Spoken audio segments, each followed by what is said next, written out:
このラインが止まれば、損失は1億円を超える。責任を取れ。社長の怒声が制御室内に響き渡る。俺はドアの脇で、その光景をただ黙って見ていた。冴えない工場の片隅で働く高卒の俺。学歴も特筆すべき資格もない俺が頼りにされる唯一の理由は、この旧式ラインを動かし続ける技術を持っているからだった。そして今、ラインを止めてしまったのは、先週から配属された社長令嬢。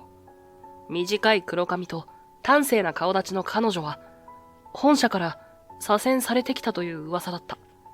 彼女の目から大粒の涙がこぼれ落ちるのを見て、俺は思わず前に出た。少し見せてもらっていいですか？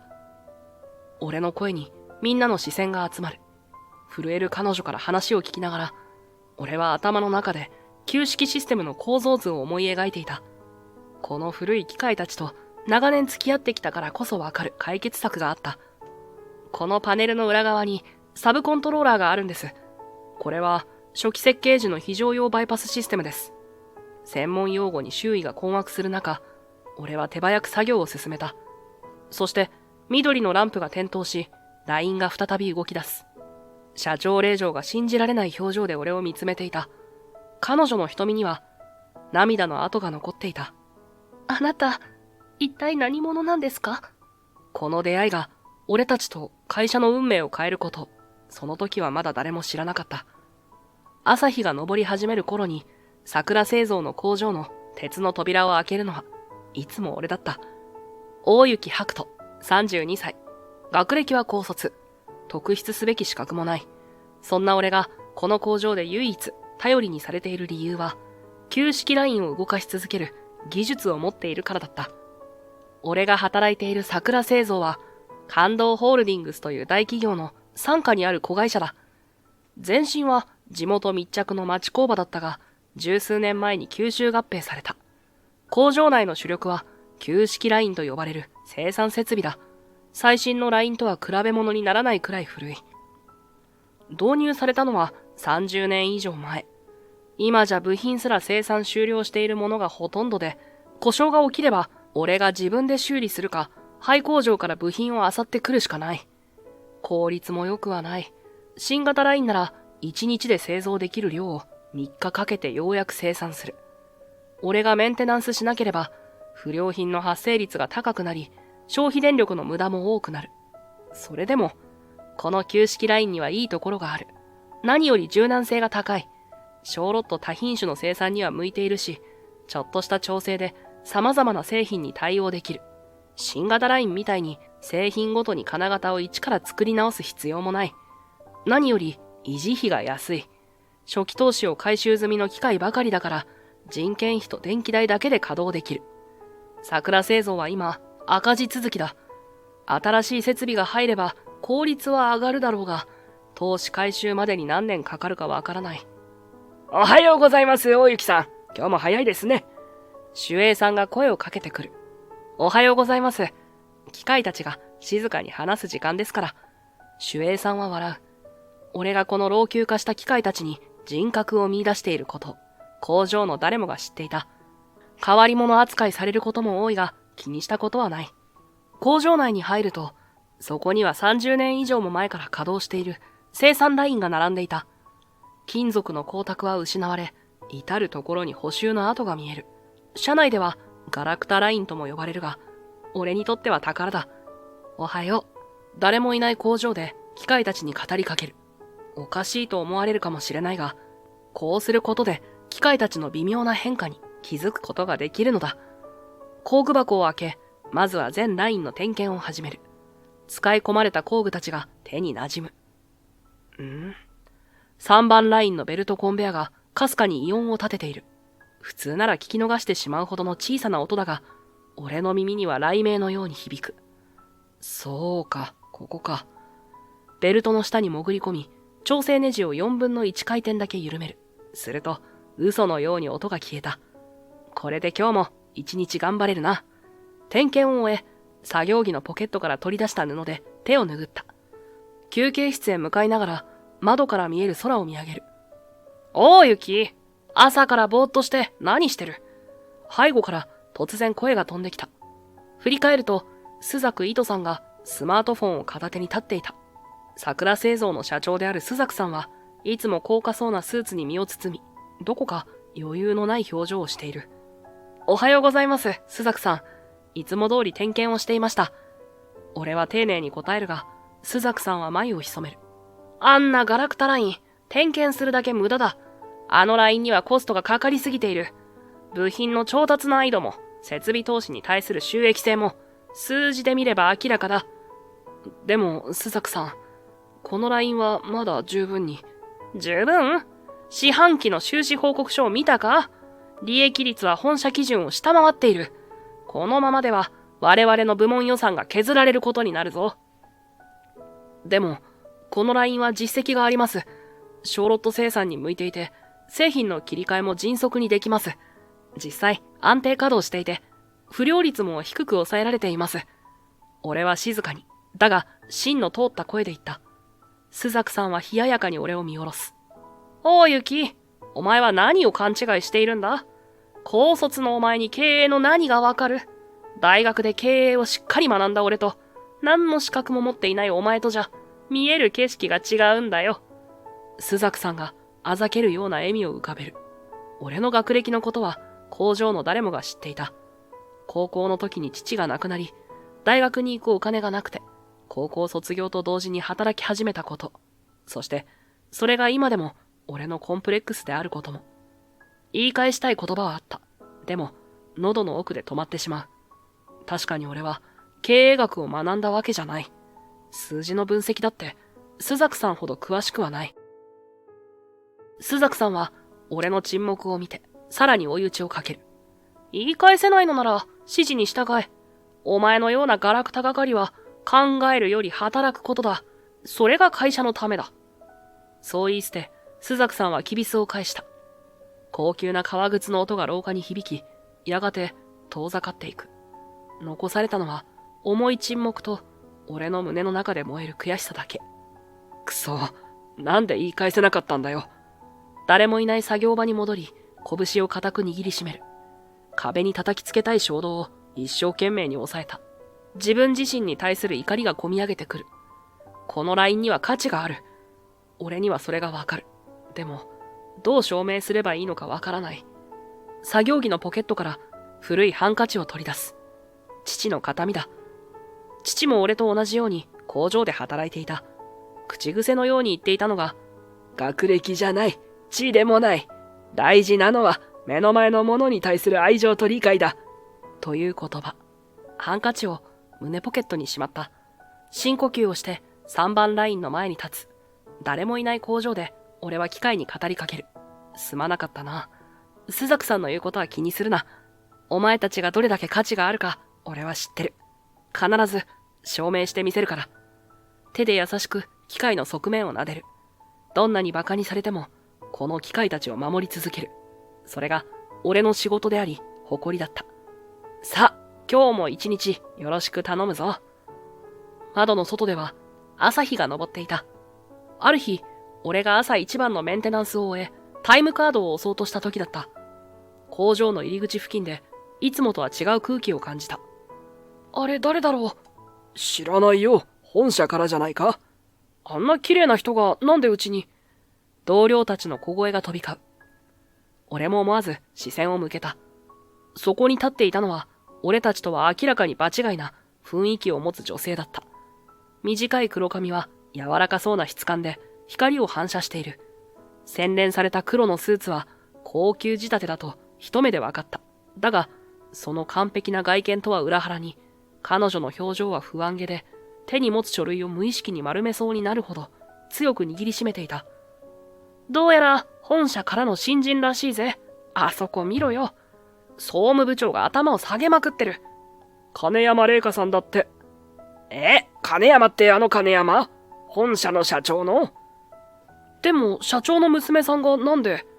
左遷らしいぞ。本社の人事部の知り合いから聞いた。仕事ができないから現場に飛ばされたんだと。噂が広がるスピードは生産ラインより速い。俺は半信半疑で彼女をもう一度見た。でもなんでわざわざうちみたいな地方の小さな工場に？本社の別部署じゃダメなのか？社長令嬢だからこそ目立たないところに置きたいんじゃないか？失敗しても影響が少ないようにって。配慮かもな。その時、麗華さんが俺たちの方を見た。一瞬目が合い、慌てて俺は視線をそらした。彼女は小さく会釈して、総務部長と共に朱雀さんの部屋へと消えていった。俺はメンテナンスツールを手に取り、再び機械の元へ戻った。しかし、麗華さんの儚げな表情が胸に焼き付いて離れなかった。麗華さんが桜製造に来てから4日目の昼、けたたましい警報音が工場内に響き渡った。俺は手を止め、何が起きたのか確認しようと顔を上げる。ラインが止まった！ 2 番ラインが完全停止だ！誰かの叫び声に続いて、工場内が一気に騒然となった。2番ラインは今週の大口納品を担当している最重要ラインだ。俺は急いで制御室へと走った。何があったんだ？制御室に駆け込むと、そこにはパニック状態のオペレーターたちと顔面蒼白になった麗華さんの姿があった。私、データを確認しようとして、経理データを抽出するためにメインコンソールを操作していたら、システムがフリーズして再起動しようとしたら、麗華さんの声は震えていて、何を言っているのか聞き取りづらかった。そこに朱雀さんが血相を変えて駆け込んできた。どういうことだ？何が起きた？朱雀さんの声は、普段の2倍は大きく響いた。2番ラインが完全停止しました。システムがロックされてしまい、セーフティープロトコルが発動しています。原因はメインサーバーとの同期エラーのようです。復旧の見込みは？わかりません。安全プロトコルが作動してしまい、システムを初期化する必要があるかもしれません。初期化？それは24時間以上かかるぞ。クライアントへの納期に間に合わないじゃないか。朱雀さんが絶句する。このままじゃ、違約金が発生する。信用問題だ。恐ろしい言葉が社員たちの間を次々と飛び交う中、朱雀さんが氷のような視線を麗華さんに向けた。あんただな！何をした？朱雀さんが麗華さんに詰め寄る。指を刺された麗華さんは顔から血の気が引いていった。私、ただデータを確認しようとして、システムがフリーズしたので再起動しようと。素人が勝手に触るからだ。誰が許可した？朱雀さんは怒りに震えていた。わかっているのか？これが意味することを。このラインが24時間止まれば損失は1億円を超える。原材料のロスに人件費、違約金、信用の失墜。全部合わせたらそれ以上だ。朱雀さんは制御室にいる全員に聞こえるように声を張り上げた。麗華さんの肩が小刻みに震えている。私。金山社長の娘だからって特別扱いはしない。責任を取れ。朱雀さんの声は容赦なかった。麗華さんの目から大粒の涙がこぼれ落ちた。彼女の瞳は恐怖と絶望で満ちていて、唇が震えている。そんな重苦しい空気の中、俺は制御パネルに目をやった。何か少しでも助けになることはないだろうか。ちょっと見せてもらっていいですか？自分でも意外なほど落ち着いた声が出た。全員の視線が一斉に俺に集まる。おー、ユキ、お前に何ができる？朱雀さんの声には苛立ちが混じっていた。はい、このシステム、前にも似たような症状を見たことがあります。俺は麗華さんの隣に立ち、制御パネルを見つめた。少し迷った末、麗華さんに優しく尋ねる。どのような順番で操作されましたか？涙で輝く瞳で俺を見上げる麗華さん。彼女は震える声で答えた。経理データを抽出しようとして、メインメニューから生産履歴を選んで、それからコスト分析のサブメニューを。彼女の説明を聞きながら、頭の中で旧式システムの構造図を思い描く。このシステムは20年前のもので、現行のソフトウェアとの互換性に問題があることは知っていた。なるほど。俺は落ち着いて操作パネルに向き合った。まず、緊急停止を解除するための副制御システムにアクセスする。通常のオペレーターは、このバックアップシステムの存在すら知らない。このパネルの裏側にサブコントローラーがあるんです。俺は説明しながらパネルを慎重に外す。中には、埃をかぶった古い基板が見える。これは、初期設計時の非常用バイパスシステムです。メインシステムがロックされても、こちらから安全にラインを制御できます。俺は古い配線をたどりながらメモリースイッチを探す。年季の入った基板に指を滑らせると、そこには小さなディップスイッチが並んでいた。メインシステムがフリーズしたのは、おそらく経理データ抽出中にメモリバッファがオーバーフローしたからです。通常なら初期化が必要ですが、このバイパス回路を使えば、専門用語に周囲が困惑する中、俺は手早くスイッチを調整する。そして、基板上の特定のポイントに小型のジャンパーケーブルを接続し、配列を変更した。このスイッチを切り替えると、最後の稼働状態を呼び出せます。一時的な措置ですが、ラインは再開できるはずです。俺はゆっくりとスイッチを入れた。一瞬の沈黙の後、制御パネルのランプが次々と点灯し始める。社員の一人が信じられないという表情で画面を見つめている。これは前回の稼働状態に戻っている。どうして？古いシステムにはこういった緊急時用のバックドアが組み込まれているんです。設計者が万が一のために残していたんですよ。モニターに緑のランプが点灯し、システムレディの文字が表示される。もう一つ処理が必要です。俺はコンソールのキーボードを操作し、コマンドラインを呼び出した。そこに素早く複雑なコマンドを入力していく。これは強制初期化を避けつつ、バッファメモリをクリアするコマンドです。古いシステムだからこそ、こういった直接的な介入が可能なんです。エンターキーを押すと画面上にプログレスバーが表示される。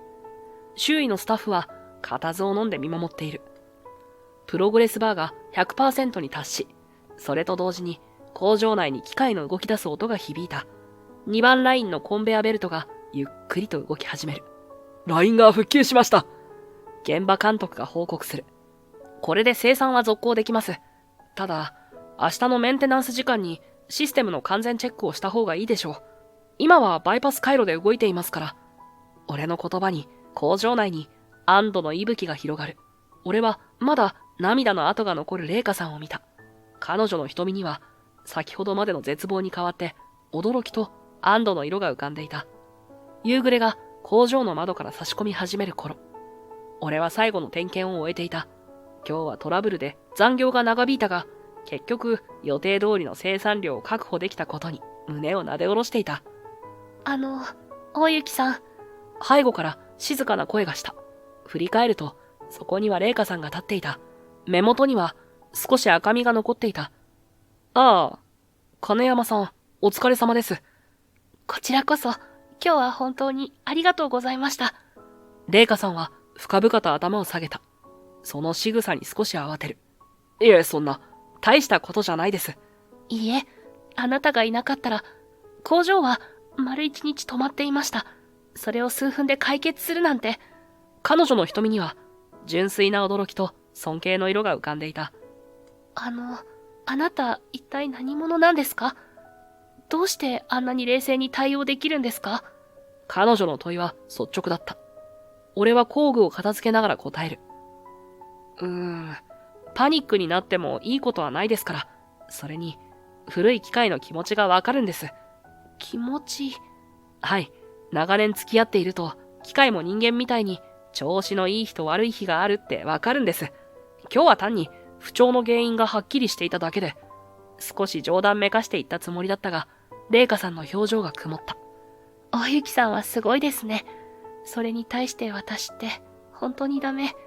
初日に資料を落としたり、3日目に在庫データを間違えたり、そして今日は、誰でもミスはしますよ。でも私の場合、いつも同じなんです。麗華さんは視線を落とし、自分の手をじっと見つめる。その指先が小刻みに震えていた。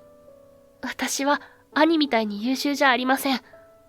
兄の達之助は、大学首席で MBA 取得して、入社3年目で役員になりました。でも私は、父にも何をやってもダメな子って言われてきました。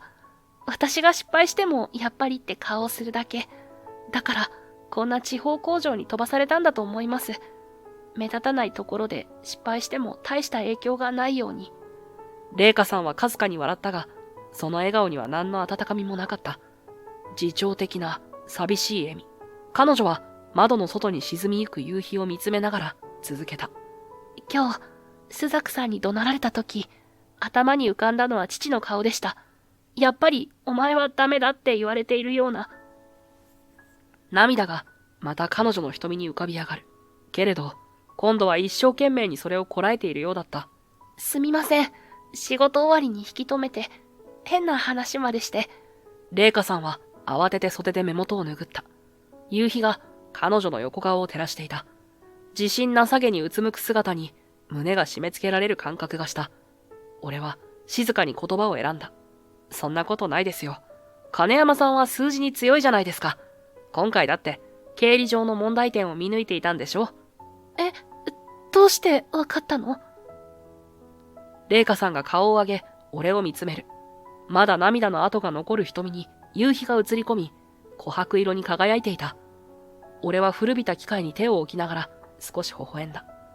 制御パネルを確認したとき、開いていたのは経理データの抽出画面でした。コスト分析のサブメニューを開いたときに問題が起きた。普通、現場の人間がそんなところまで調べることはないんです。麗華さんの表情が変わった。肩の力が少し抜けていく。大雪さん、気づいていたんですね。何か見つけたんじゃないですか？この LINE の数字に。彼女はためらいがちに言葉を紡ぎ始めた。実は、この LINE のコストパフォーマンスが気になったんです。本社の基準からすると、この LINE の利益率は低いはずなのに、原材料の調達コストと実際の出力を計算し直すと、むしろ効率がいい。でも、公式の報告書には別の数字が載っていて、それで、システムから直接データを確認しようとしたんです。そうだったんですか。でも結局、システムを止めてしまって。再び、うつむきかける麗華さんに、俺は思わず言った。いや、すごいことですよ。他の誰も気づかなかったことに気づいたんですから。本当に？本当です。金山さんは数字を見る目がある。経理のセンスがあるんです。麗華さんの顔にかすかな笑顔が浮かんだ。機械の動く音だけが響く工場で、その笑顔はどこか儚く、そして美しかった。ありがとう、大雪さん。けど、あなたこそ、旧式ラインをあんなにすぐに修理できるなんてすごいです。あのシステムエラーを数分で解決するなんて、普通の人には絶対できないことよ。あなたみたいな人は、もっと評価されるべきですよ。麗華さんの声には、さっきまでとは違う力強さがあった。俺は少し戸惑った。人から褒められることに慣れていなかった。そんな、俺は単に長い間、これらの機械と向き合ってきただけです。俺は古いラインに手を置いた。金属は夕日を浴びて、暖かく感じられた。麗華さんが一歩近づいていった。そうやって、向き合える姿勢がすごいんです。私は、数字は見えても、機械の気持ちはわからない。あなたは機械の心を理解して、それを活かしているんですね。その言葉に、俺は胸が熱くなった。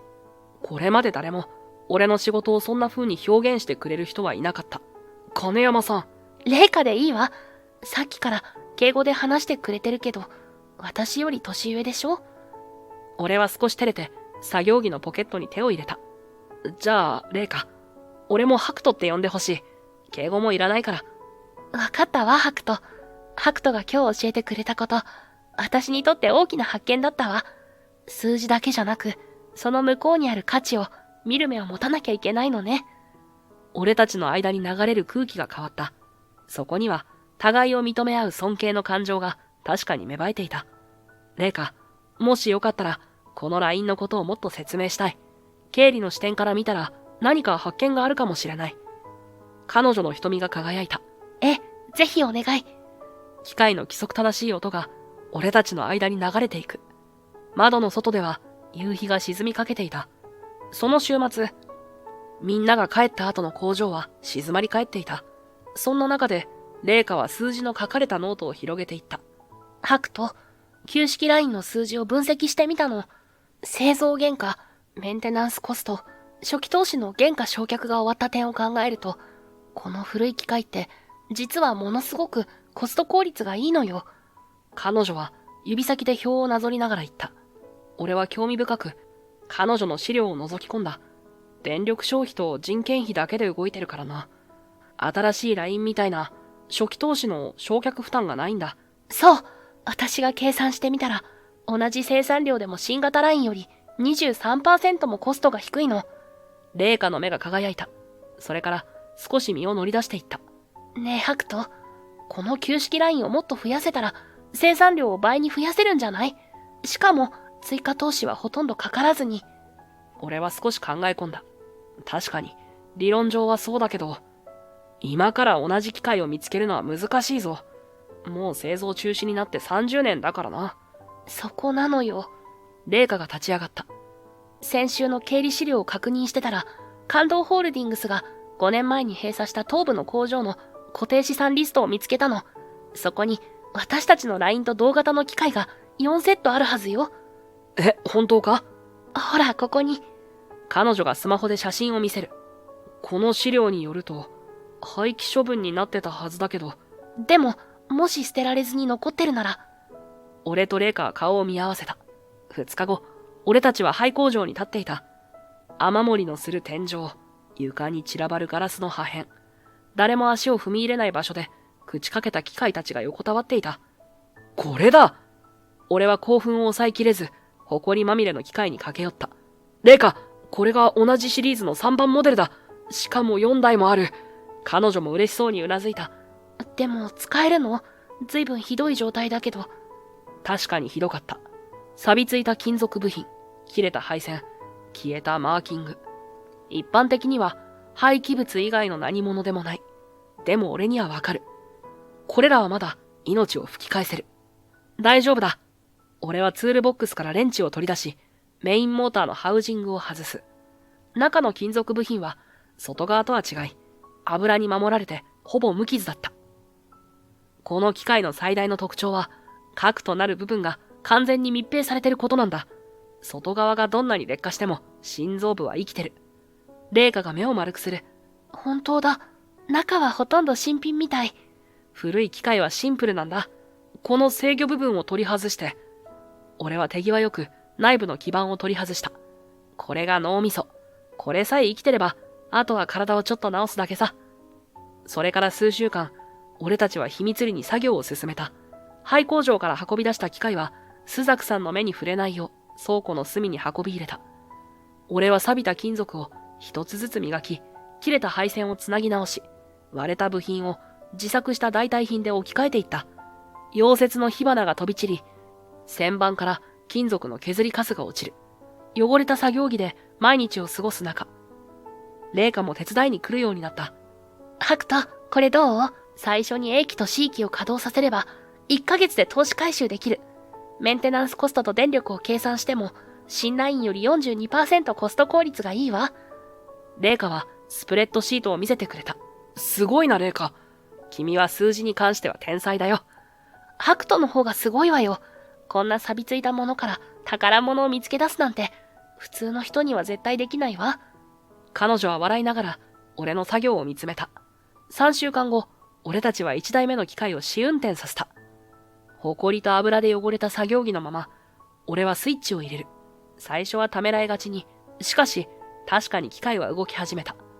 古い金属がきしむ音は、次第に滑らかな作動音へと変わっていく。動いた。本当に動いたわ。麗華が小さく跳ねた。2台目、3台目と順に稼働させていくうちに、工場の生産能力は目に見えて向上していった。スザクさんが出張で不在の間に、俺たちは残業という形で、密かに新ラインを構築した。1ヶ月後、工場の生産量は 1.8 倍に増加し、不良品率は 15% 減少していた。それも、追加投資はゼロ。捨てられていた機械と、俺と麗華の努力だけで。これ、すごいことよね。機械は捨てられてたけど、まだこんなに価値があった。誰も気づかなかっただけで。麗華は、新しいラインが整然と動く様子を見ながら言った。その言葉は、俺たち自身のことも語っているように聞こえた。そうだな。見る目を持つ人がいれば、捨てられたものでも宝物になるんだ。俺は、彼女の肩に手を置いた。工場の機械音が心地よく響く中、俺と麗華の顔には、誇らしげな笑みが浮かんでいた。生産の数字が示す成果は明らかで、このままいけば、工場の業績は急回復するだろう。古い機械たちが整然と並び、リズミカルに動く様子には、工場の社員たちも驚きと、称賛の目を向けるようになった。特に月末の集計結果が出た時の衝撃は大きかった。旧式ラインの生産効率が予想以上に上昇し、品質管理部からは不良品率が過去最低を記録したとの報告が上がってきた。コスト削減と生産量増加という通常なら両立が難しい目標を同時に達成したのだ。いやー、あんな古い機械を復活させるなんてさすが大雪だな。おかげで残業も減ったし、みんな助かってるよ。金山さんも数字の分析がすごく的確じゃないか。あの経理レポートのおかげで工程の無駄が省けたよ。お前たちはうちの工場の救世主だ。中年の作業員や生産管理部門の人たちが次々と俺や玲香に声をかけてくる。玲香は照れくさそうに微笑んでいた。そんな和やかな空気の中、急に会議室のドアが開き、朱雀さんが現れた。出張から戻ったばかりだという彼の表情はいつになく険しかった。全員会議室に集合。緊急ミーティングだ。その声の冷たさに工場内の空気が一気に凍りついた。全員が会議室に入ると、朱雀さんはじろりと俺たちを見回した。そして大型スクリーンに映し出された新しい生産計画表を指さしながら言った。旧式ラインの運用を全面的に停止する。代わりに最新鋭の自動化ラインを導入する。来週から工事を開始し、1ヶ月後には稼働を始める。朱雀さんの言葉に会議室に集められた全員が息を飲んだ。現場監督が困惑した表情で手を挙げた。でも、朱雀さん、今のラインは調子がいいですよ。大雪と玲香さんのおかげで生産性もコストも大幅に改善されてます。朱雀さんは冷ややかな笑みを浮かべた。古いものに頼るのは過去の話だ。我々は未来を見据える必要がある。スクリーンが切り替わり、最新鋭の自動化ラインの CG 映像が映し出された。確かに見栄えは良く、光り輝く金属の機械が整然と並ぶ様子は未来的だった。全自動化により人的ミスをゼロに、生産効率は現状の3倍、不良率は 5% 以下を実現する。数字を並べる朱雀さんの声には妙な高揚感があった。部屋の隅で玲香と目を合わせる。彼女の眉が心配そうに寄っている。玲香が静かに立ち上がった。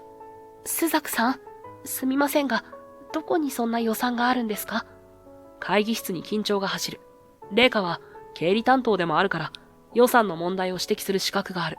だが、朱雀さんに直接疑問を呈するのは勇気のいることだった。金山、確かに通常の予算編成では厳しい。だが、俺の人脈をもってすれば資金調達など問題ない。実際、特別枠で投資が承認された。本社からの特別予算とパートナー企業からの協力を取り付けている。朱雀さんは胸を張った。しかし、玲香は引き下がらない。でも、投資回収計画は、現在の旧式ラインでもコスト削減は進んでいて、利益率も改善されています。新ラインの初期投資は少なくとも2億円以上。投資回収期間を考えると、金山、経営判断は社長の俺がやる。お前はただ、言われた通り経理処理をすればいい。朱雀さんが声を高めた。玲香の表情が固まる。それに、大雪が勝手に古い機械を持ち込んだことも問題だ。会社の資産管理規定違反だぞ。俺は思わず立ち上がった。あれは廃棄予定だったものです。ちゃんと資産管理規定の確認もしていて、法的には何の問題もないと分かっていたので、会社の資産を有効活用したまでで、詭弁はいい。新しいラインは最先端の IoT 技術を導入し、リアルタイムでの生産管理が可能になる。現在の原始的な方法とは比較にならない品質管理ができるようになるのだ。しかし、現場の作業員の再教育は、そんな高度な機械を扱える人材が。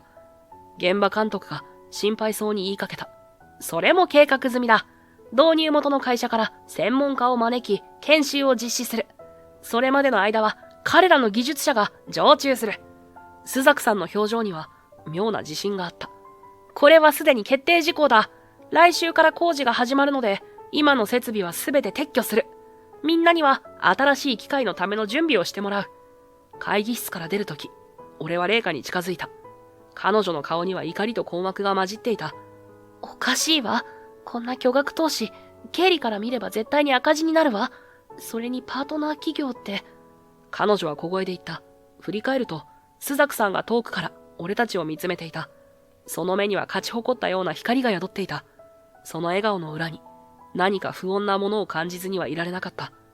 新型ラインの導入から2週間が経った。最新鋭の設備は確かに見た目は素晴らしかった。光り輝くステンレスの外装、タッチパネル式の操作画面、LED が点滅する制御盤。しかし、その美しい外観とは裏腹に、出てくる製品は問題だらけだった。またエラーが出てる。誰かが叫んだ。赤いランプが点滅し、警告音が鳴り響く。新型ラインはその日だけで5回目の停止だった。導入時に、スザクさんが誇らしげに紹介したインテリジェントエラー検出システムは確かに働いていたが、問題を検出するたびに全ラインが停止するため、生産効率は惨憺たるものになっていた。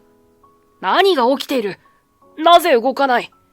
大声で叫ぶスザクさんの顔は怒りで真っ赤になっていた。ハクト、ちょっといい？レイカが俺を呼び止めた。彼女の手には不良品のサンプルが入った箱があった。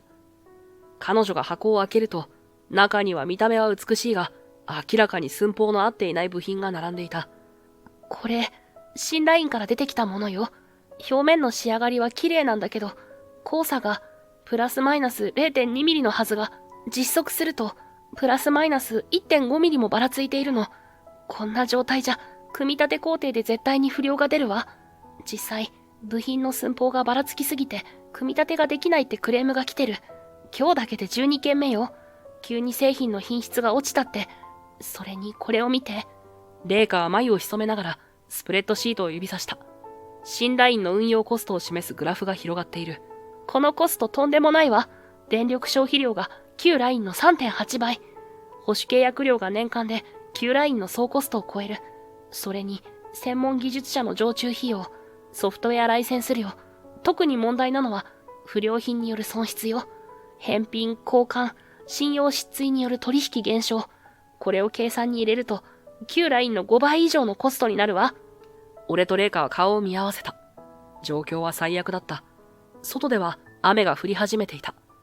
工場の窓に雨粒が打ちつける音が聞こえてくる。新型ラインの機械音は時折エラー音に遮られながら不規則なリズムを刻んでいた。かつての調和の取れた機械音はもうどこにも聞こえなかった。数日後、桜製造の会議室には緊張感が充満していた。会議室には本社から急遽派遣された監査部の部長、金山達之助さんが椅子に座っていた。達之助さんは感動ホールディングスの若きエリート。そして、麗華の実の兄だ。彼の前には分厚い報告書が置かれている。これは一体どういうことですか、スザクさん。達之助さんの声は冷静だが、その奥に秘めた怒りが感じられた。彼は報告書のページをめくりながら続けた。わずか1ヶ月で主要取引先からの苦情が83件。うち5社からは取引停止の警告。3社からは損害賠償請求の準備が進められている。説明してください。会議室には重苦しい沈黙が流れた。部屋の隅に座らされていた俺は、隣の麗華の表情を伺った。彼女は兄の登場に明らかに驚いていたが、表情を平静に保とうと努めていた。スザクさんは喉を鳴らす。申し訳ありません。しかし、この事態には明確な原因があります。あの二人です。彼はゆっくりと立ち上がり、俺たちを指さした。俺と麗華は驚きに目を見開いた。会議室の全員の視線が一斉に俺たちに向けられる。達之助さんの表情にも一瞬の動揺が走った。彼らは勝手に廃棄予定の機械を工場に持ち込み、非公式な生産ラインを構築しました。そのせいで作業標準が混乱し、現場の統制が取れなくなったのです。そうすることで、新型ラインへの移行プロセスを意図的に妨害しました。特に大雪は持ち前の技術で、新型設備にも再興した形跡があります。スザクさんはプロジェクターのスイッチを入れると、スライドを指さした。そこには旧式ラインと新型ラインの運用時間を示すグラフがあった。巧妙に加工されたそれは、あたかも新型ライン導入前から品質問題が始まっていたかのように見せていた。何を言って。俺が立ち上がりかけると、スザクさんは冷たい視線を向けた。黙っていろ。事実は数字が語っている。お前たちが干渉した工程から不良が多発し、品質管理体制が崩壊した。結果として取引先の信頼を失い、損害賠償問題にまで発展したんだ。達之助さんは眉を潜めながら資料を見つめていた。なるほど。しかし、新型ラインの導入自体に問題はなかったのですか？導入プロセスには多少の問題があったことは認めます。しかし、もし彼らの妨害がなければ、スムーズに移行できたはずです。現に彼らが関わらなかった工程では、問題はほとんど発生していません。スザクさんは胸を張った。しかし、それは嘘だった。新型ラインは全工程で問題を抱えていた。正直に申し上げると、彼らには会社の将来を考える視点が欠けています。特に大雪は高卒で経営的な判断ができません。古い機械への執着心から会社の近代化に反対し続けてきたのです。スザクさんの言葉に麗華の拳が小刻みに震える。そして彼女は静かに立ち上がった。スザクさんの報告は事実と異なります。私と大雪さんは工場の生産性向上のために行動しました。旧式ラインの再生はコスト削減と品質向上をもたらしました。問題が発生したのは新型ラインの導入後です。彼女の声は震えていたが、決意に満ちていた。スザクさんの顔が怒りで赤くなった。彼女の言葉は信用できません。大雪の影響を受けているのです。辰之助さんは資料に目を落としたまま、しばらく黙っていた。重苦しい沈黙が会議室を満たす。やがて彼はゆっくりと顔を上げた。この問題については、もう少し時間をかけて調査する必要があると思います。スザクさんは勢いよく立ち上がった。しかし、このままでは取引先との関係が。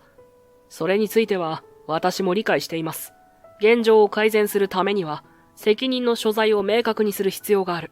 まずは、大雪白人さんの解雇を承認します。会社の判断として妥当でしょう。お兄ちゃん。麗華の声が会議室に響いた。辰之助さんは彼女に厳しい視線を向けた。麗華、これは会社の決定だ。個人的な感情は挟むな。彼の言葉は冷たかった。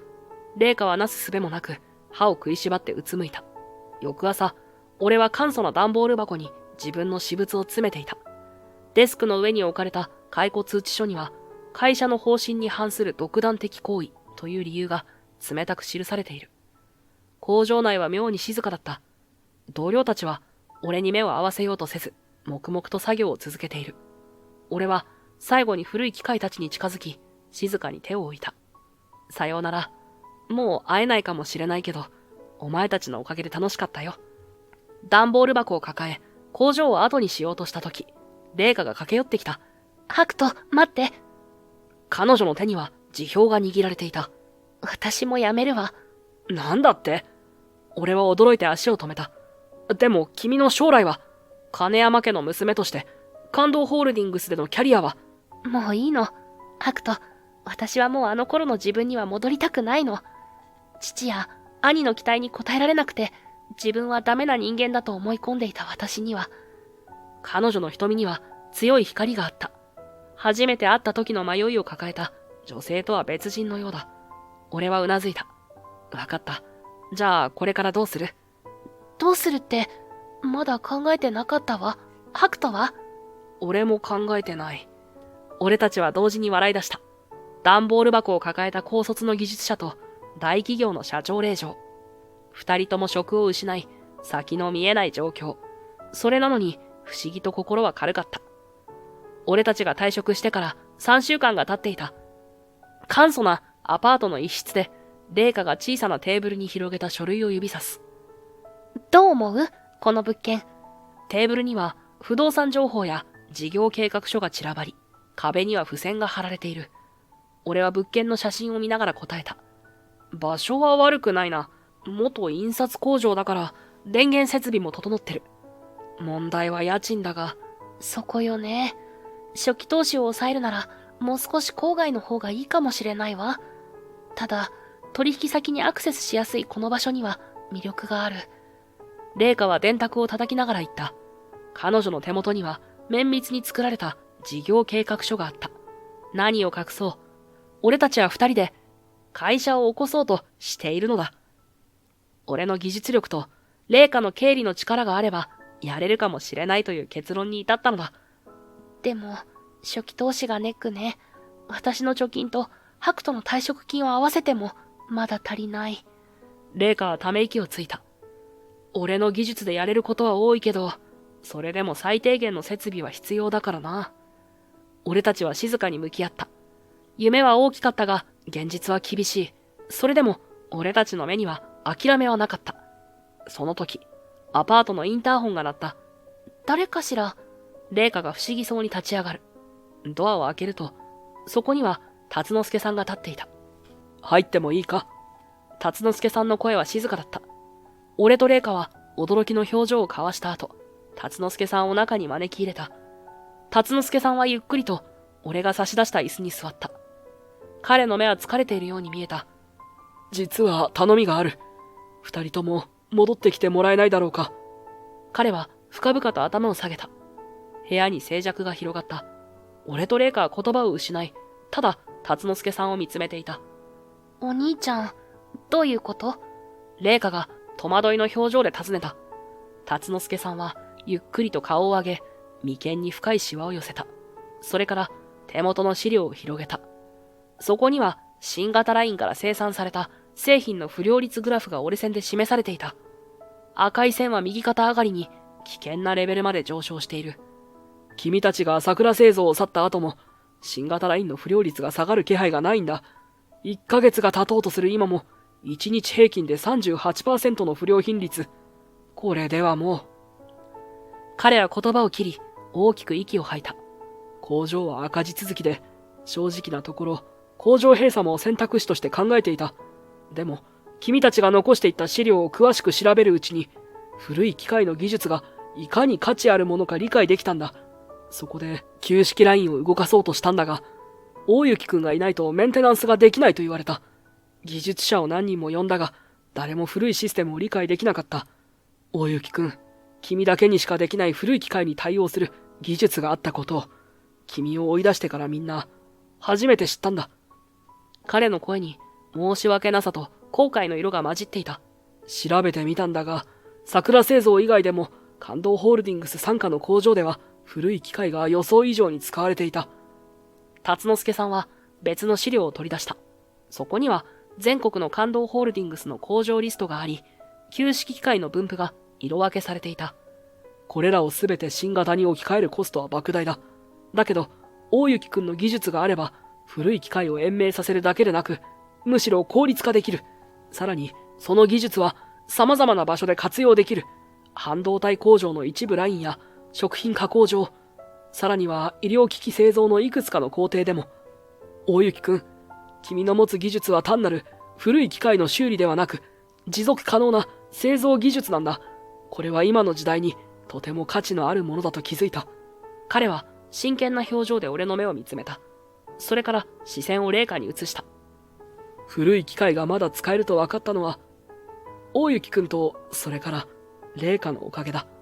お前の経理分析がなければ、俺たちは気づかなかった。麗華は驚いた表情で兄を見つめた。私の分析？ああ、お前が残していった資料を調べたんだ。そこに記された数字は、まるで宝の地図のようだった。古い機械の真の価値を示す。正確で綿密な分析。あの数字を見たとき、俺は思わず、さすが俺の妹だと、誇らしく思ったよ。達之助さんは微笑んだ。麗華の目が大きく見開かれた。彼女の瞳に涙が光る。お兄ちゃん、信じてくれたの？私の数字を。彼女の言葉に、達之助さんはそっと笑みを浮かべた。それから視線を少し落とし、言葉を選びながら続けた。実は、俺はずっと、お前をどう扱っていいかわからなかったんだ。お前は小さい頃から自分に自信がなさそうだった。父は、麗華はダメな子だと言い続けたけど、俺はそうは思わなかった。ただ、どう接すればいいのかわからなくて、ただ遠くから見守るだけだった。でも今回のことで、お前の本当の才能を見たんだ。そして決めたよ。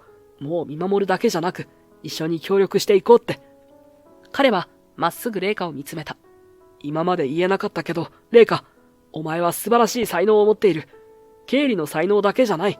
人の価値を見出す目も持っている。大雪くんの才能を見抜いたのはお前だ。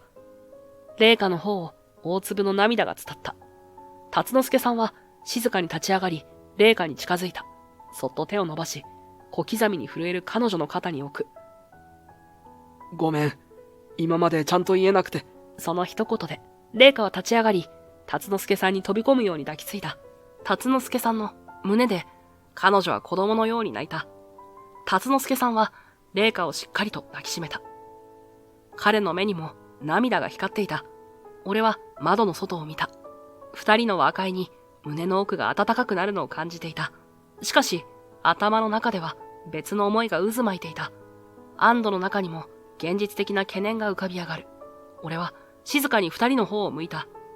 達之助さん、一つ気になることがあります。俺たちが会社に復帰することを朱雀さんがよく思わないはずです。俺たちが戻れば、また何かするかもしれません。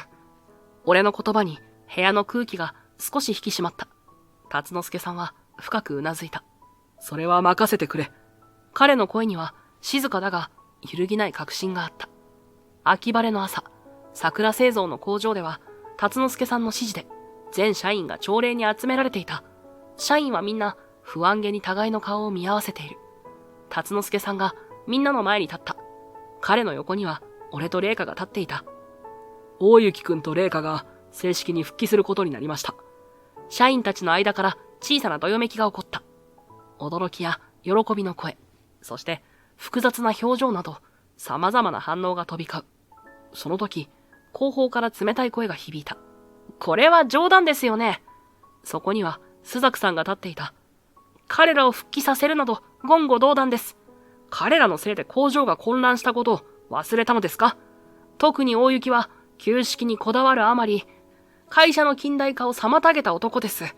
彼を戻すなど時代に逆行する愚行です。朱雀さんは前に進み出て俺を指さした。工場内に緊張が走る。社員たちは固唾を飲んで状況を見守っていた。達之助さんが静かに一歩前に出た。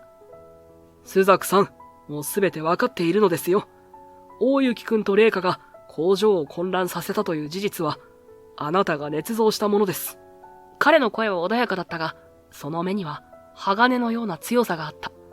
朱雀さんの顔から血の気が引いた。何を言って。監査部による調査で全てが明らかになっています。達之助さんはポケットから一枚の紙を取り出した。これはあなたが作成した偽の報告書です。大雪さんと麗華に罪をなすりつけるためにデータを改ざんしたことが証明されています。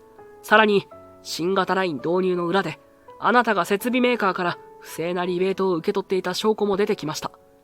工場に衝撃が走った。朱雀さんは言葉を失ったように立ち尽くしている。しかし、その沈黙は長くは続かなかった。朱雀さんは顔を怒りで赤く染め、声を絞り出した。バカな！そんな証拠、どこにもないはずだ。これは私に対する陰謀だ。大雪と金山が結託して。その時だった。麗華が静かに一歩前に出た。朱雀さん、事実は数字が語ります。彼女は準備していたファイルを開き、現場監督に手渡した。そこには綿密に作成された経理分析レポートがあった。これは私が辞める前に作成していた分析レポートです。旧式ラインの実際の運用コストと収益性を示しています。現場監督はレポートに目を通し、表情が変わった。麗華は続けた。朱雀さんが提出した経費報告書と実際の設備購入記録に食い違いがあります。このページをご覧ください。彼女が指さしたのは、設備購入に関する二重帳簿だった。朱雀さんの顔から血の気が引いていく。今度は、俺が前に出た。黙って古いツールボックスを開け、中から何枚かの記録用紙を取り出す。これは、旧式ラインの安定稼働データです。俺が毎日記録していた稼働状況と、不良率の推移です。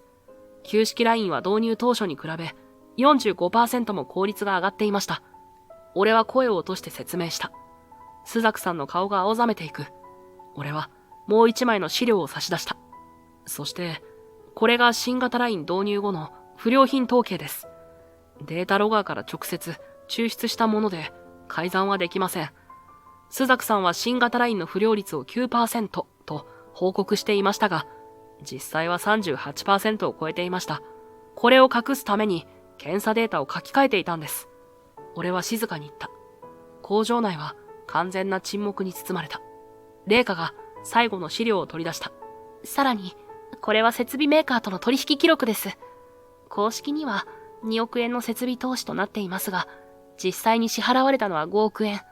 その差額の行方を示す証拠も、ここにあります。その言葉に、スザクさんの膝から力が抜けたように見えた。彼は頭を左右に振りながら後ずさりした。これは違う。その時だった。工場の入り口から足早な足音が響き、一斉に視線がそちらへと向けられた。入ってきたのは、感動ホールディングス社長の金山真澄だった。整った黒のスーツに身を包んだ、その威厳ある佇まいは、部屋の空気を一変させた。お父様。麗華の声が小さく震えた。社長の鋭い目がスザクさんへと向けられる。彼の眉間には深いシワが刻まれ、怒りに震える声で言った。スザク君、これはどういうことだ。私の目の前で説明してみろ。スザクさんの顔から血の気が引いていくのが見て取れた。金山社長、これは誤解です。私はただ会社のために。黙れ。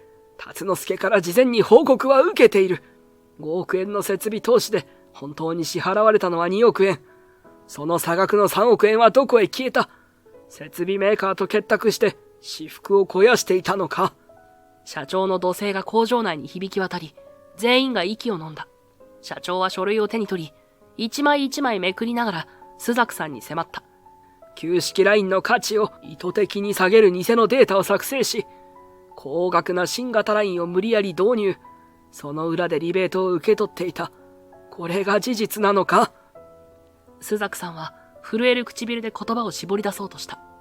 私は感動ホールディングスのためを思って。嘘をつくな。辰之助が提出した証拠は動かぬものだ。設備メーカーとの裏取引。二重帳簿、改ざんされたデータ、すべてが明らかになっている。社長はゆっくりとスザクさんに近づいた。私は君を信頼していた。桜製造というこの会社を任せたのは、君の経営センスを買っていたからだ。それなのに、私と会社への裏切りとは。社長の声は怒りのあまり震えていた。工場内は重苦しい沈黙に包まれる。スザクさんは呆然とした表情で床を見つめていたが、やがてゆっくりと顔を上げた。その目には今まで見たことのない憎しみに満ちた色があった。俺がこうしたのには理由がある。金山社長、お前は覚えていないだろうな。10年前、感動ホールディングスが俺の会社を吸収合併した時のことを。社長の目がわずかに細められた。スザクさんは握る拳を震わせながら続けた。合併と言いながら、実際は乗っ取りだった。俺たちの技術、俺たちの人材、すべて感動ホールディングスに奪われた。お前は俺たちに何をしてくれた？経営効率化という名の人員整理。俺の同僚は次々と解雇され、俺は残ったが、本社からは常に弱小工場の人と呼ばれ、見下されるばかりだった。スザクさんの声には怒りと屈辱が混ざり合っていた。さらにひどいことに、お前は大雪のような高卒を重宝した。俺は地方大学とはいえ、経営学を専攻し、奨学金を借りて苦学して学位を取った。それなのに、何の学歴もない大雪のような男が。彼は俺の方を一別した。その目には羨望と憎悪が入り混じっていた。俺は努力した。学歴も積んだ。それなのに報われない。このままでは一生見下されて生きる。そんなのはまっぴらごめんだった。そんなさなか、設備メーカーから話があった。導入額の一部をリベートとして受け取れると。その金があれば、俺も這い上がれる。本社の人間と対等に渡り合える。奴らを見返してやることができる。そう思ったんだよ。スザクさんの背後では、稼働を停止された新型ラインが無機質に光を反射していた。工場内に重い沈黙が流れる中、俺はゆっくりと一歩前に出た。スザクさんは学歴のために一生懸命に努力した。その情熱自体は本当に立派なものだと思います。でも、その情熱を間違った方向に向けてしまった。他人を見下すことやお金で成功を買おうとすることに、俺は一歩近づいた。スザクさん、確かに俺は大学を出ていません。でも、父が教えてくれたんです。本当の価値は学歴でも肩書きでもない。目の前のものに向き合う誠実さと、そこから生まれる技術にあるって。それに、この機械たちを見てください。古くて時代遅れかもしれない。でも、この機械たちが教えてくれることがあります。表面的な価値だけで判断してはいけないということを。俺は古い機械に手を置いた後、スザクさんの目をまっすぐ見つめた。どんな人にも価値があります。高卒の俺にも、学歴を積んだスザクさんにも。大切なのは、その価値をどう使うかです。人を傷つけるために使うのか、それとも誰かの役に立つために使うのか。俺が機械を大切にするのは、彼らが俺たちのために働いてくれるからです。スザクさんも本当はそうだったはずです。会社のために、みんなのために自分の能力を使いたかったんじゃないですか。スザクさんの本当の価値は、自分を偽ったり、他人を貶めたりするところにはないはずです。静寂の中、スザクさんの方、一筋の涙が伝った。彼の肩が小刻みに震え始める。俺は、間違っていた。スザクさんのその言葉は、かすかだが、確かに聞こえた。社長は腕を組み、スザクさんの様子をしばらく見つめていた。が、やがて決意に満ちた表情に変わった。社長は一歩前に進み出て、スザクさんに向き合った。スザク君、君の行為は当社の企業理念に反するものであり、社員や取引先との信頼関係を著しく損なうものだ。よって、感動ホールディングス取締役会の権限において、即刻、桜製造社長の職を解任する。合わせて、当社グループからの退職を命じる。社長の声は低く、しかし明確に響いた。スザクさんはうつむいたまま、反論する力もないように見えた。社長はポケットから小さな封筒を取り出し、テーブルに置いた。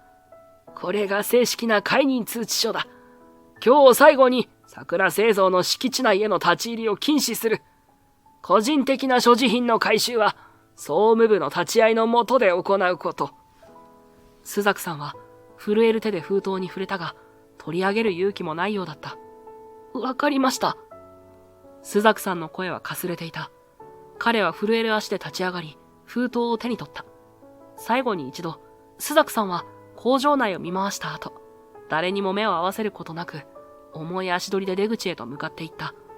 ドアの閉まる音が、彼の10年に及ぶ桜製造での時代の終わりを告げていた。辰之助、当面の間、桜製造の臨時責任者として工場の立て直しを頼む。社長の言葉に、辰之助さんはきっぱりとうなずいた。工場内には不思議な静けさが広がった。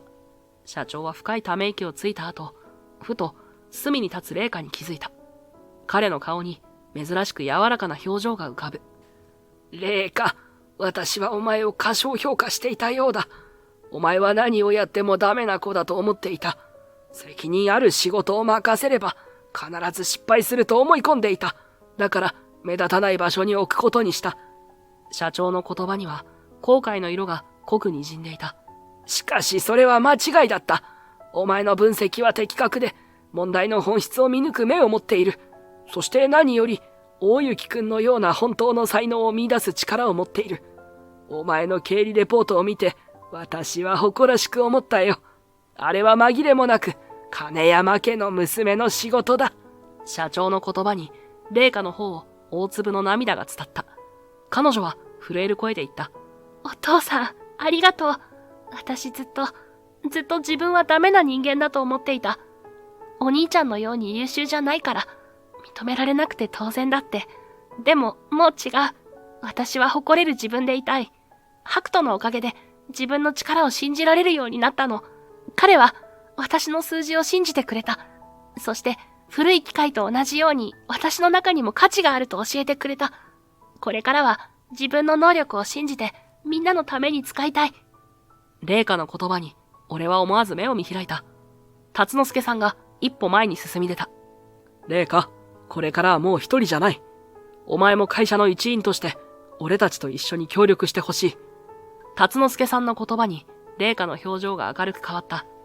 彼女は涙を拭いながらうなずいた。ありがとう、お兄ちゃん。精一杯やるわ。社長はそっと麗華の肩に手を置いた。彼の顔には柔らかな笑みが浮かんでいた。さあ、新しい桜製造の始まりだ。みんなの力を合わせれば、この工場はきっと蘇る。その言葉に工場全体が暖かい空気に包まれた。窓から差し込む日の光が停止していた古い機械を照らしていた。翌月、桜製造の工場は見違えるように生まれ変わっていた。旧式ラインは俺の手によって完全に復活し、整然と並んだ機械たちが滑らかな音を奏でている。工場内には活気があふれ、作業員の表情も明るい。C3 ラインの調整が完了しました。若手の技術者が報告に来た。よくやったな。このままで問題ないはずだ。俺は丁寧に確認しながら答えた。今や、俺の立場は大きく変わっていた。工場で新たに創設されたレガシーテクノロジー部門の責任者として、俺は旧式機械の管理と技術継承を任されている。かつてはガラクタ係と呼ばれていた仕事が、今では感動ホールディングス全体の注目を集める重要なポジションとなっているのだ。ハクト、4月の生産性レポートができたわ。レイカが明るい声で近づいてきた。彼女の手には綺麗にまとめられた資料が握られている。どうだった？素晴らしいわ。旧式ライン全体の生産効率は前年比で 42% 向上。不良率は 7% まで下がって業界標準を大きく上回るレベルよ。それに新ラインの一部も旧式の制御システムと組み合わせたハイブリッド方式に変更したことでコスト効率が 23% 改善したわ。彼女の顔には自信に満ちた笑顔が広がっていた。レイカは今、工場の財務管理責任者として、経理の視点から全体の運営を支えている。彼女の分析は鋭く、無駄な支出を削減しながらも、必要な投資を見極める手腕は、本社からも高く評価されていた。そうか、やはり新旧のいいところを組み合わせるのが一番だな。俺たちは並んで工場の窓から外を眺めた。かつては閑散としていた出荷場が今では活気に溢れている。それと取引先から連絡があったわ。品質が驚くほど安定して信頼できるって他の5社からも同様の評価を得ているの。すべてはレイカのおかげだよ。君の分析があったからこそ。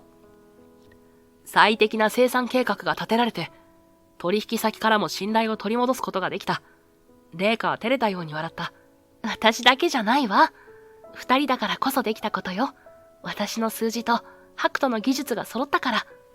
その時、遠くから達之助さんが歩いてくるのが見えた。2人ともお疲れ。今日は特別なお客様がいるよ。達之助の後ろには、社長と複数の社員たちが続いていた。本社の役員会で決まったんだ。桜製造のレガシーテクノロジー活用プログラムを全国の工場に展開することになった。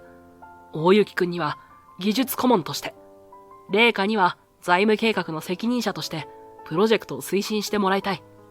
達之助さんの言葉に俺とレイカは驚きの表情を交わした。社長が前に進み出た。さらにこの度、感動ホールディングス全体の経営方針を見直すことにした。持続可能な製造技術を企業理念の中心に据える。古いものを大切にしながら新しい価値を生み出す。それこそがこれからの製造業のあり方だと考えている。社長の言葉に工場内の社員たちから拍手が湧き起こった。大雪くん、レイカ、君たち2人がいるからこそこの工場は生まれ変わった。そしてこれからは会社全体が変わっていく。期待しているよ。社長の目には信頼と期待が宿っていた。俺とレイカは顔を見合わせ、静かにうなずき合った。工場内に響く機械の音が希望の調べのように感じられた。夕暮れ時の桜製造、静まり返った工場に最後の日光が窓から差し込み、古い機械たちを柔らかな光で包んでいた。残業を終えた俺は最後の点検を済ませ、工具箱を閉じた。お疲れ様、ハクト。振り返ると、レイカが微笑みながら立っていた。彼女の黒髪が夕日に照らされて輝いている。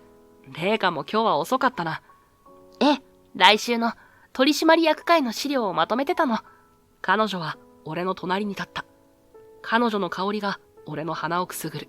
私、最初はこの工場に来るのが嫌だったの。でも今は来てよかったって心から思うわ。だってハクトに会えたから。彼女は顔を上げ、俺の目をまっすぐに見つめた。その瞬間、時が止まったように感じた。レイカ、俺も君に会えて本当によかった。俺はゆっくりと彼女の方に触れた。彼女は目を閉じ、俺の手に頬を預けた。唇が触れ合う。それは柔らかで、温かい感触だった。キスが終わり、俺たちはお互いの額をそっと合わせた。そんな俺たちを、工場内の古い機械たちが静かに見守っている。工場の機械たちに見られてるみたいね。麗華がくすりと笑った。大丈夫。彼らは応援してくれてるさ。俺も笑い返した。窓の外では夕日が沈み、星が一つ二つと輝き始めていた。桜製造の工場で始まった俺たちの物語はこれからも続いていく。古い機械たちに見守られながら。学歴や肩書きは確かに社会では価値があるけれど、本当の価値はその人が持つ技術や情熱にある。朽ちかけた機械を蘇らせる俺の技術も、数字を読み解く麗華の才能も、最初は誰にも認められなかった。でも、互いを認め合い、信じ合うことで、その価値が輝き出した。朱雀さんは高い学歴を持ちながら、それを他者を見下すことに使ってしまった。